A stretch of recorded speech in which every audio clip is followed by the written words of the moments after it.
mag-spike po. Spike po, tapos I love spiky.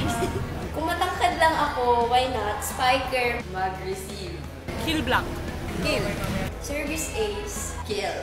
Setter po kasi parang ang aangas nila po kasi sila po yung nagdadala po ng game. Ganun. Libero po, kasi gusto ko po maging libero na din at yun po yung inaano ko kasi wala pa akong first ball. Blocker.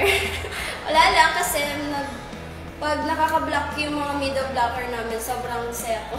Siguro maging libero kasi gusto ko talagang mag-dig ng mga spikes. Si Riri Meneses po.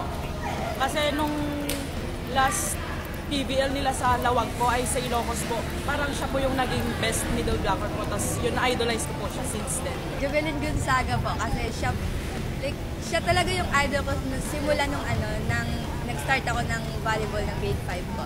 Si Don Macandili, since talaga nung nag-start ako mag-volleyball, si Don Macandili. Alyssa Valdez. Wala syempre fee ng ESO.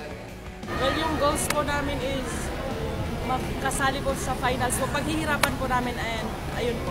Hi, I'm Crisanta Gail Batara from the JRU Lady Bombers. I am inviting you to follow GMA Sports and NCAA Philippines for the season 99 on social media.